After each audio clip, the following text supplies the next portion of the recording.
हम राजस्थान को बहुत प्रेम करते हैं, बहुत प्रेम करते हैं। इसलिए उस भूमि को प्रणाम करते हैं क्योंकि वो शौर्य की भूमि है, वीरों की भूमि है और महाराणा प्रताप जैसे हीरों की भूमि है। और राजस्थान वही राजस्थान है और महाराणा प्रताप वही महाराणा प्रताप है। और राजस्थान वो उर्वरा भूमि है जहां के पुरुष तो वीर होते ही हैं, वहां तो घोड़ा चेतक भी वीर होता है। वहां के घोड़े वीर होते, और घोड़े तो छोड़ो, महाराणा प्रताप का एक हाथी था, हम अभी पूछ रहे थे, उसका नाम राम प्रसाद।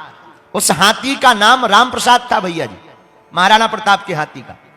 जब धर्म विरोधी अकबर ने महाराणा प्रताप पर हमला किया, हाथी राम प्रसाद जिस हाथी का नाम था उसे बंधन में ले लिया। 1 महीने तक धर्म विरोधी के घर का जल नहीं पिया, प्राण भले ही त्याग दिया।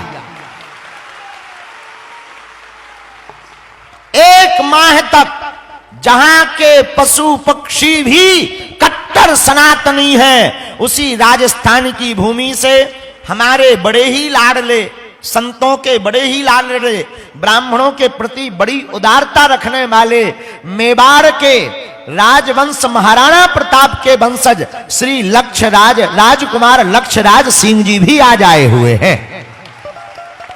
मुर्दा लोगों के अंदर होती है, जिंदा लोगों के अंदर निर्ममता होनी चाहिए। हम तो संतों के चरणों में बैठे हैं। मुझे महसूस कराइए कि हम लोग सब जिंदा दिली से जो है वो बागेश्वर धाम सरकार के चरणों में यहां पर उपस्थित हैं।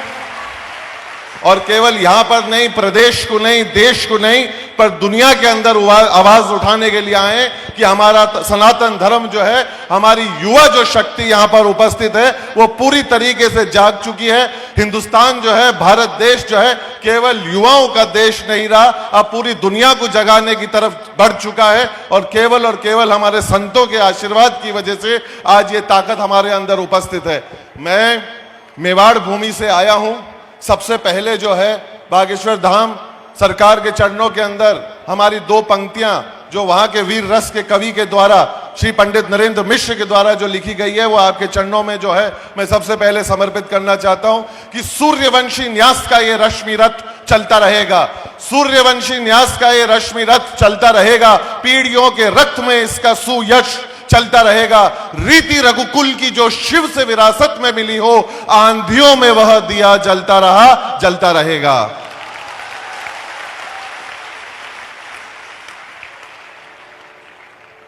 हमारे ग्रंथों के अंदर देखिए, वैसे कायदे से मुझे बोलना नहीं चाहिए, मेरे को जो है वो आदेश के ऊपर मैं यहां पर उपस्थित हुआ हूं।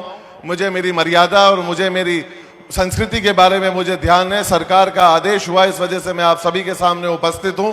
मैं ये कहना चाहता हूं कि हमारे ग्रंथों ने, हमारे सारे संस्कारों ने हम लोगों को ये सिखाया है कि भगवान भी अगर साक्षात हमारे सामने अगर उपस्थित हों, हमारे माता पिता भी अगर हमारे सामने साक्षात उपस्थित हों, और हमारे गुरुजन भी अगर हमारे साक्षात जो है वो उपस्थित हों, तो निसंकोच सबसे पहले ये सर जो है वो जाकर जो है हमारे गुरुजनों के चरणों में जाकर झुकता है।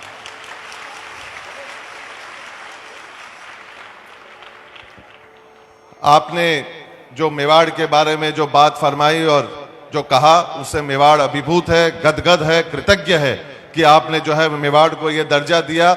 मेवाड़ के बारे में यहाँ पर जो लोग उपस्थित है, गुरु जी के आशीर्वाद से और गुरु जी के आज्ञा से मैं एक बात जरूर आप लोगों को कहना चाहता हूँ। अक्सर जो है वो राजाओं की जो है वो चर्चा की जाती है, उस परंपरा की चर्चा की जाती है।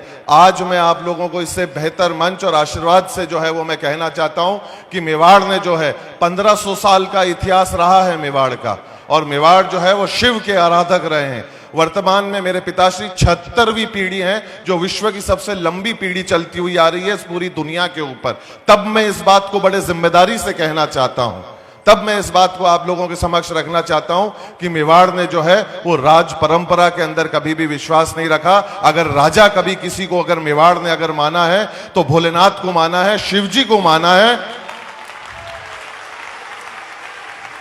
एकलिंग जी को माना है। तब मैं इस बात को कहता हूं कि सत्य को सम्मानित करने की यह गाथा कभी मंद नहीं होगी। सत को सम्मानित करने की ये गाथा कभी मंद नहीं होगी। ये एक लिंग की ज्वाला है, मुट्ठी में बंद नहीं होगी।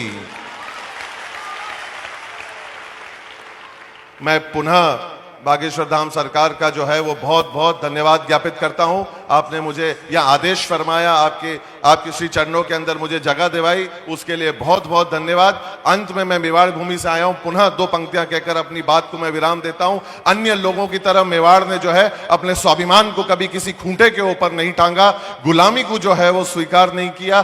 तब इस जिम्मेदारी से मैं दो पंक्तियां आप लोगों के साथ छोड़कर जाना चाहता हूं। अगर आपके हृदय को अगर ये छू जाए तो मुझे महसूस जरूर कराइएगा कि टूटने और बिखरने का चलन मांग लिया, हालात से शीशे का बदन मांग लिया।